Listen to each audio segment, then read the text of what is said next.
The arid gusts of Toronto blasted the exposed outpost, carrying fine, copper-colored sand that shimmered under the intense glare of the alien sun. Commander Michael Clark maintained his posture amidst the diplomatic team, his broad shoulders set in his formal uniform as he absorbed the Terrenian elder's gravelly voice. The first contact mission had been proceeding without a hitch, perhaps too well for an initial meeting. After 3 brutal wars with other species, humanity was desperate for allies, not fresh adversaries. The trade channels you suggest would be mutually beneficial, Elder K, Michael affirmed, but there are complications with the northern tribes. Michael nodded, carefully cataloging the subtle shifts in the elder's body language. 6 years of xenolinguistics had taught him that the unspoken word was often the most important. Perhaps we can confront those complications directly, Michael proposed, his deep voice carrying easily. While the grown-ups debated policy, 7-year-old Jaime Clark was profoundly bored. His father had insisted he come on this mission as an educational opportunity, but diplomatic minutiae weren't exactly thrilling. Breaking free from his father's side, Jaime ambled toward a cluster of Terranian younglings playing a game with colored rocks and patterns in the sand. The alien children, with their azure skin and white hair, watched him with curiosity but not hostility. One of them, a boy his age, gestured for him to come closer. Jaime grinned, jogging over Dot as he neared the group. Jaime spotted a small shape sitting in isolation at the edge of the settlement. A young Terranian female, maybe 5 years old, observed the other children with large, vivid blue eyes that seemed to contain an ocean of solitude. Her snow-white hair was in thick braids, and she wore a simple fringed poncho. A slender tail twitched anxiously behind her, tracing patterns in the dirt. Jaime's brow furrowed. He understood what it meant to be the outsider. As a diplomat's son, he was perpetually the new kid. He made an impulsive choice and altered his path, walking toward the solitary girl. The Terranian children he'd been approaching suddenly went silent, their gazes intense. One of them hissed, dragging a finger across their neck, a gesture of warning that was shockingly universal. Jaime ignored them. "Hi," he said, crouching in front of her. "I'm Jaime. What's your name?" The girl's eyes widened and she recoiled, her tail curling around her ankles. "Can you understand me?" Jaime asked, remembering the translation implants weren't universal. She nodded hesitantly but stayed quiet. Jaime dug into his pocket and retrieved his single most valued belonging, a small, gleaming model of the Terran starship Intrepid. His father had given it to him before his mother was killed in the Proxima conflict. It was his good luck charm. "Here," he offered, extending it. "I want you to have this. We can play." The girl stared at the toy, then at his face, searching for a trick. Finding none, she slowly reached out her 3-fingered hand, brushing his as she took the model. "Aliyah," she breathed, her voice like soft bells. "My name is Aliyah." For the first time, a shy smile lit up her face, transforming her. Jaime grinned back. The children were unaware that their small meeting had attracted notice. Elder K had frozen mid-negotiation. Michael followed his gaze, a spike of parental concern rising. "Your offspring," Elder K stated, his voice tight. "He is interacting with the shunned child." "Shunned?" Michael asked, his protective instincts on high alert. "Is she a danger?" A strange sound came from the elder, a pained laugh. "No, Commander Clark. She's the progeny of Chief Turan of the northern tribes. Her mother was from our settlement. Their pairing was forbidden. The child remains with us during the warm season, as per an arrangement." Michael watched as Jaime and the girl, Aliyah, drew in the sand, the girl glancing at his son with wonder. "I don't see an issue," Michael said. "Children often cut through adult complexities." Elder K's expression was impossible to read.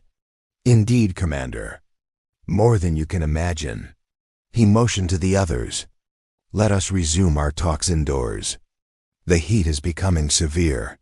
As the diplomats moved, Michael called out, "Jaime, we're going inside." "Stay in sight." "Okay, Dad." Jaime waved but didn't leave his new friend. Michael smiled. His son always had good instincts. What Michael could not have foreseen was that by dusk, couriers were sprinting across the plains, bearing the news to the fearsome northern tribes. News of a human boy who had done the impossible, offered kindness to the daughter of their great chief. And by dawn, the percussive beat of the northern war drums would echo across the desert. Michael was roused by the sharp, insistent pinging of his comms. The display read 0530. "Clark," he answered, his voice rough with sleep. "Commander, I need you at the settlement perimeter now." It was Lieutenant Parker, his security chief. The tension in her voice evaporated his drowsiness. "What is it, Lieutenant?" "Sir, we have visitors." "A lot of them." Michael was dressed in under 3 minutes. Jaime was still asleep, and Michael left him, not wanting to cause panic. The settlement was already stirring, villagers emerging from their dwellings with fear on their faces. Parker was on a small rise, binoculars in hand. "Report," Michael said, taking the binoculars. He lifted them to his eyes, and his heart stopped. On the horizon, silhouetted by the rising sun, an enormous formation was advancing. Hundreds of figures marching in perfect, disciplined rows under fluttering banners. "I make it 500 at least," Parker said, her voice tight. "Armed, but not in an attack formation." "Wake the team," Michael ordered. "Alert status. No visible weapons unless I say so. We will not provoke them." As Parker left, Elder Ka hurried up, his usual dignity gone. "Commander Clark, the northern tribes are here." "So I see." "Should we be worried?" "That," the elder said, "depends on their intent. We have a complex relationship. Does this relate to my son and the girl?" The elder's silence was a clear confirmation. "I need to know what we are facing, Elder." Michael pressed Elder Ka's side. "The girl, Aaliyah, is the daughter of Chief Turan and Lyra of our people. Their union defied our laws. When Lyra passed, an arrangement was made. Aaliyah spends half the year here, half with them. She belongs to neither world." The rhythmic drumming grew louder. "And my son showed her kindness," Michael finished. "The first she has known from any child," Ka confirmed. "To the northern tribes, such gestures are significant." The settlement had gathered, watching the approaching warriors. Michael saw Jaime, rubbing sleep from his eyes, brought out by a guard. Michael knelt in front of his son. "Jaime, those people are from Aaliyah's father's tribe. I need you to stay right by my side. No wandering." The boy nodded, his face serious. The northern tribe warriors halted precisely at the settlement's edge. They were a formidable sight taller than the settlement Turanians, with darker blue skin and intricate facial tattoos. Their armor, made of polished bone and dark metal, gleamed in the new sunlight. From the center, one figure stepped forward. He was taller than the rest, his deep blue skin covered in white markings, wearing a headdress of exotic feathers. This had to be Chief Turan. His eyes, the same vivid blue as his daughter's, scanned the settlement. Behind Michael, the villagers knelt. Elder K remained standing but lowered his gaze. Michael stood his ground, meeting the chief's gaze. Weakness in a first contact was often fatal. "Chief," Turan's voice boomed in the clicks and melodies of the Turanian language. The nervous settlement translator stepped forward. "Great Chief Turan of the North greets the settlement and the star visitors. We have come to see the child, the one who did not shun the daughter of our house. Let him approach, that we may give him honor." All eyes turned to Jaime, who pressed against his father's leg. "It's okay, son," Michael murmured. "I'm right here." They stepped forward. The chief's intense gaze softened as he looked at Jaime. From behind him, Aaliyah, now in the formal dress of the northern tribes but still clutching the intrepid model. ran to her father's side, speaking rapidly. The chief listened, then knelt, nodding to his daughter. He stood and addressed them again. "My daughter confirms the human child's kindness," the translator said. "She says he gave his most treasured item and asked for nothing. Such generosity must be met." A warrior brought an ornate box. The chief opened it and removed a pendant, a blue stone on a leather cord. "The northern tribes honor those who show honor. The human child has shown wisdom beyond his seasons. This marks him as a friend of the North. No harm shall befall him in our lands." Michael nodded to Jaime, who stepped forward. The chief placed the pendant around his neck and rested a hand on his head in blessing. As this happened, Michael noticed a figure just behind the chief, a female warrior whose rank was clearly high. Her facial markings were delicate, and her intelligent eyes were fixed on Michael with sharp interest. When she caught his gaze, her lips curled in a slight smile, revealing sharp teeth. Michael felt an unexpected jolt of attraction, which he quickly suppressed. The chief turned to Michael. "You have raised an honorable son, commander of the Sky People. There is wisdom in your kind." "Thank you, Chief Tehran," Michael said, bowing slightly. "My son merely did what he felt was right." The chief nodded, then turned to Elder Ka, his expression cooling as they exchanged tense words in their native tongue. Finally, Tehran announced, "The northern tribes will encamp here for 3 days. We will observe your negotiations. Perhaps it is time for old." Wounds to mend. The warriors began to move, setting up a perimeter. As they left, the female warrior who had watched Michael lingered. Her gaze met his one last time. She touched a hand to her chest in a salute, then turned to follow her chief. Michael watched her go, a strange feeling settling over him, as if the entire mission had just changed. Beside him, Jaime looked up, the new pendant shining. "Dad, did I do something important?"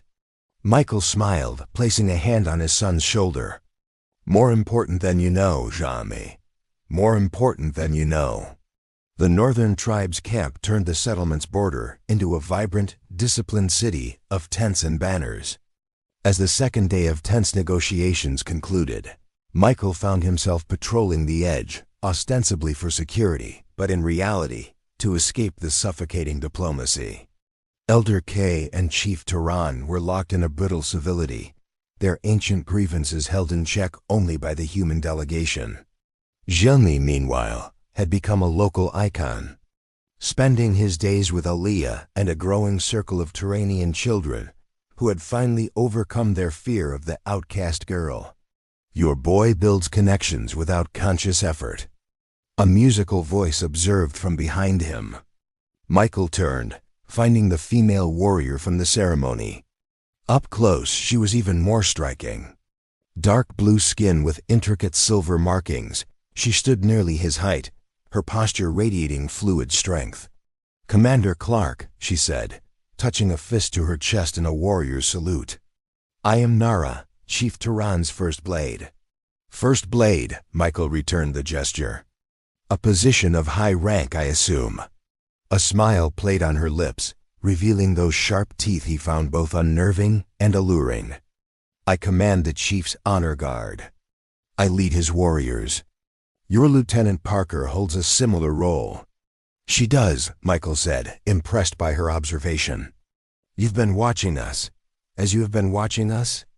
Her bright, deep blue eyes held his, direct and unflinching. "I have a proposal, Commander ... Michael." The sound of his name in her accent was exotic. "The talks are stagnant. While the old men debate treaties, perhaps we can exchange a different kind of knowledge. The art of combat." He raised an eyebrow. "What do you have in mind?" "I would learn your human methods. In return, I will teach you ours. Shared knowledge is the foundation of trust, is it not?" Her tone suggested more than a simple sparring session, but Michael kept his face neutral. "That seems ... beneficial. When do you propose we begin?" "Now," she gestured to an open patch of sand. Unless, of course, the desert heat is too taxing for human stamina. The challenge was clear, and Michael grinned. Lead the way, First Blade. The training area was flat, packed sand. Nara shed her outer armor, revealing a close-fit tunic that highlighted her athletic build. Michael removed his own uniform jacket.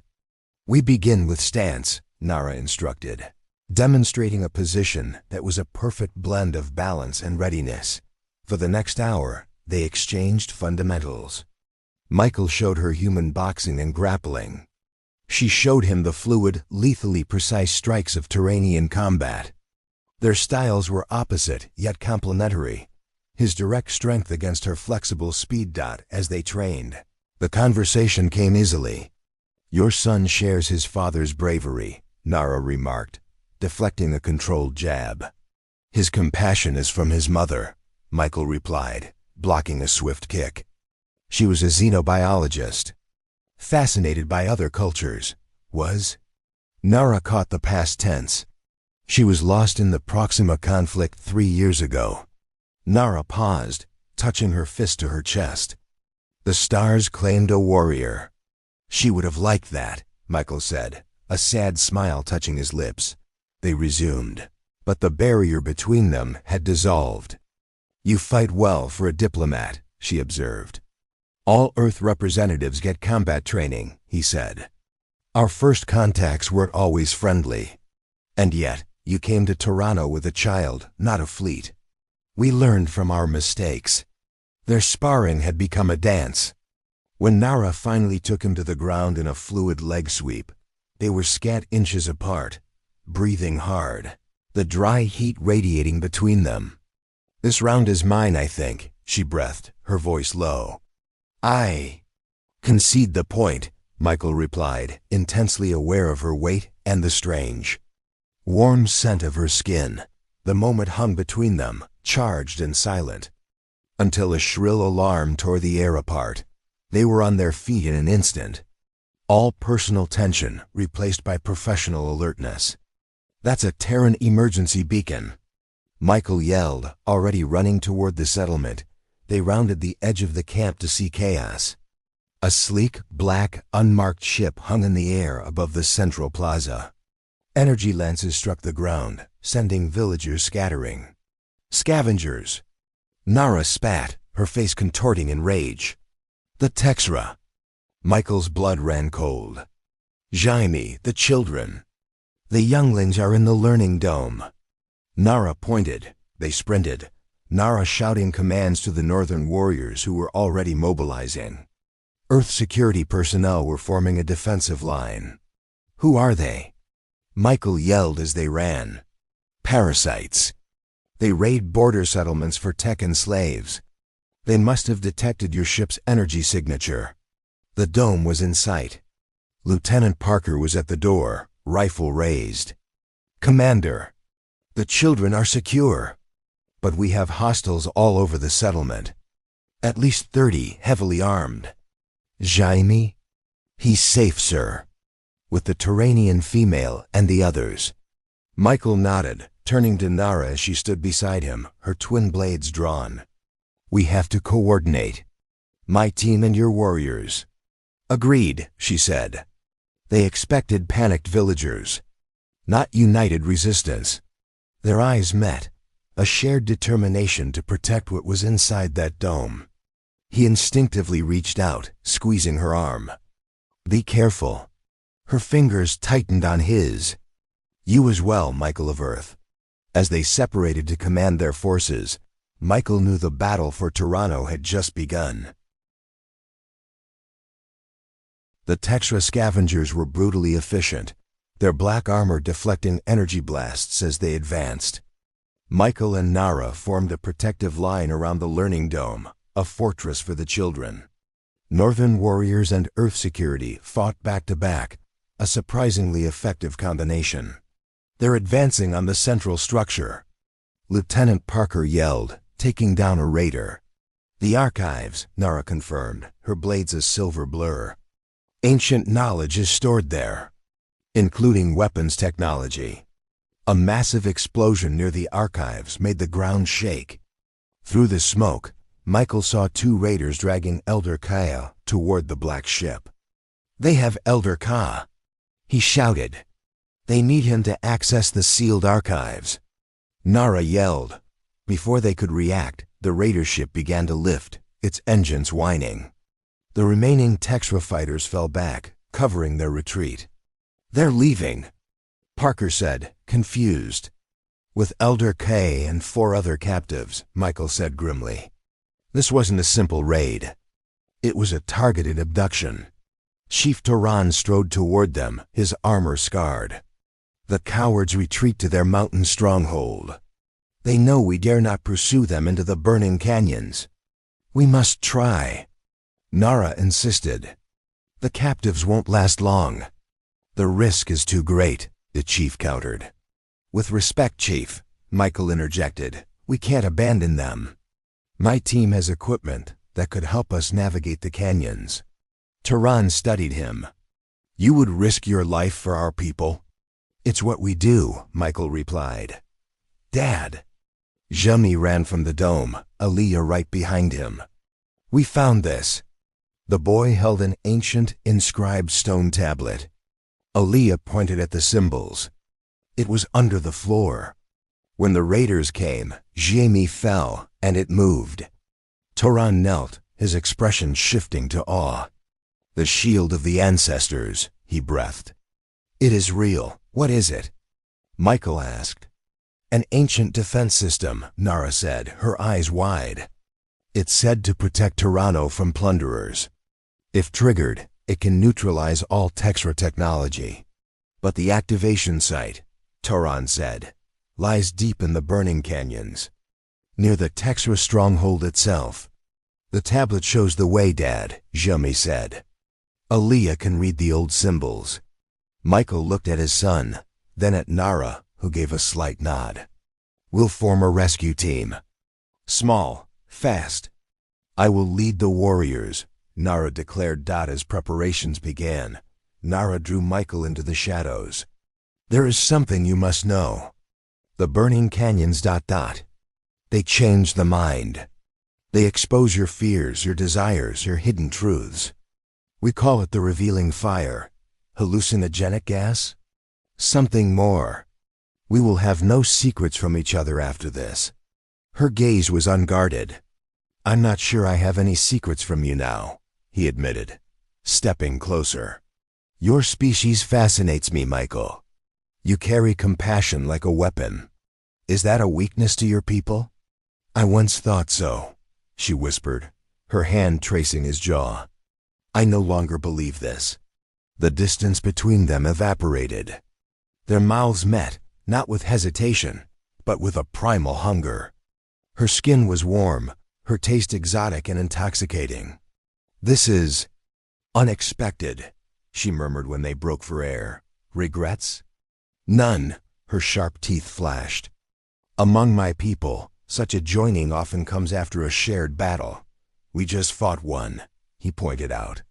"True, but the greater battle is ahead." She stepped back, all warrior once more. "Tonight we plan. Tomorrow we fight." The rescue team, Michael, Nara, Parker, 2 warriors, a settlement guide, and after much debate, Jaime and Aliyah entered the canyons at dawn. The air soon began to shimmer. "Masks on," Michael ordered, helping Jaime. "Stay between me and Parker. No arguments." "The revealing fire begins," Nara murmured. The canyon walls seemed to pulse. Michael felt Nara's presence with a sudden supernatural clarity, as if their minds were brushing. "What is this?" he whispered. "The canyon strips away deception," her voice echoed in his mind. "Even self-deception." They reached a plateau. Far below, carved into the cliff, was the Black Fortress. "There," the guide said. "And below it, the activation chamber. 20 guards on the perimeter," Parker reported. "We need a diversion," Michael said, his mind fighting the strange, amplifying effect of the canyon. His fear for Jaime was a physical weight. His desire for Nara was a burning fire. He felt her sense his struggle. "The fire," she said, her hand finding his, effects each according to their nature. A new sound rumbled from the fortress. A hangar door opened. A new figure appeared, tall, slender, with skin like polished gray metal. "That's not a Texra," Michael said. "A collector," Nara hissed, her voice full of venom. "The true masters of the Texra, they are ancient enemies. They came for our artifacts, and when we refused, they built the Texra from our criminals to plague us." The collector was gesturing to the bound captives, including Elder K. "They're going to execute them," Parker said. "Worse," Nara corrected. "The collectors. They consume knowledge from the mind.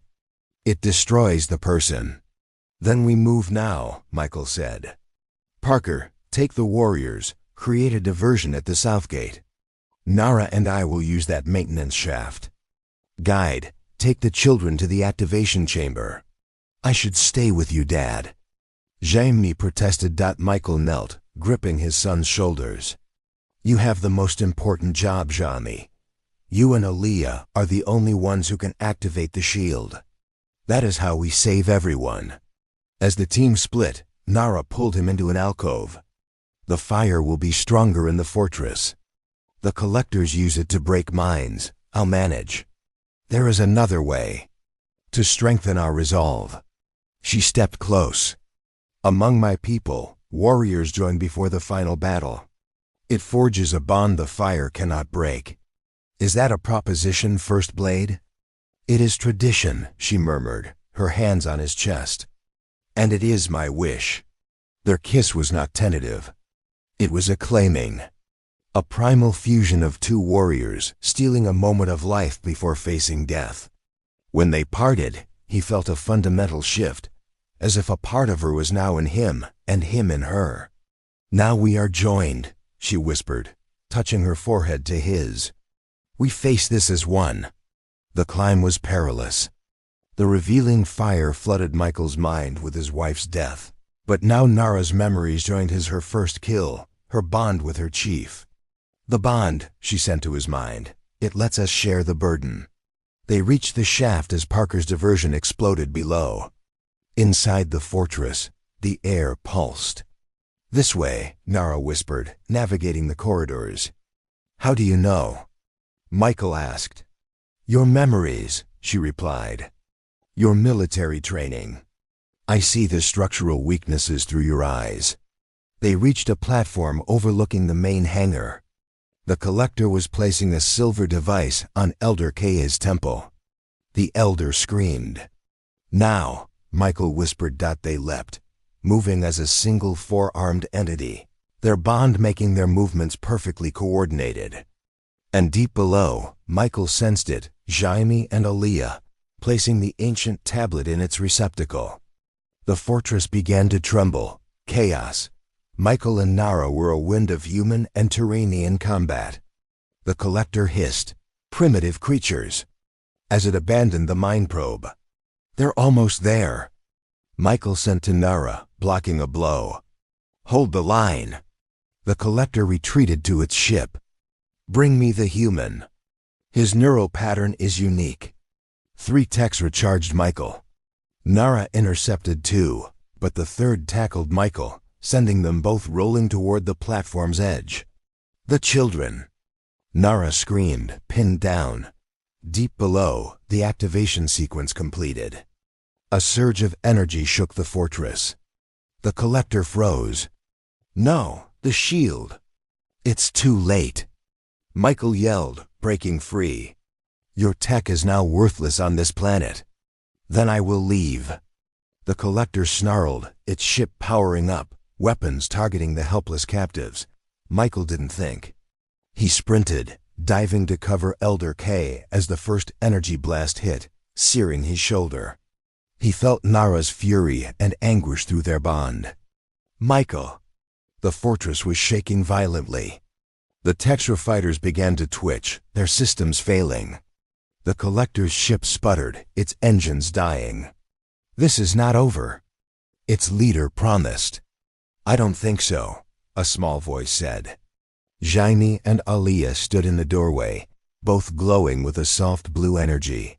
"The shield doesn't just stop technology," Jaime said, his voice echoing with an ancient power. "It shows truth." The air shimmered, and the chamber filled with holographic images. The collector's arrival, their manipulation, the seeds of distrust they planted between the tribes. "You," Elder Co whispered, "you turned us against each other." "Irrelevant." The collector shrieked, but its ship was dead. "Not to us." Chief Duran's voice boomed from the entrance, Parker and his warriors beside him. "And not to our new allies." The collector leader emerged from the ship. "The collective will ... Its words were cut off as Nara's blade silenced it. "The collective will learn that Toronto is protected," she finished. "The fortress is collapsing." Michael yelled. "We have to move." They fled as the tunnels imploded, the children, still glowing, leading them through the chaos to safety.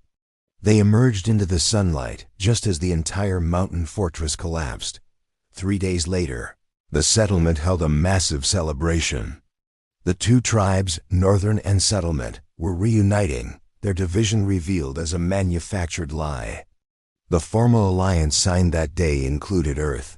That night, Michael stood watching Toronto's twin moons. Nara joined him. "Your injury heals well," she said, touching his shoulder. "Turanian medicine is impressive. Almost as impressive as its warriors." She smiled. "The delegation leaves in 2 days. What will you do?" Michael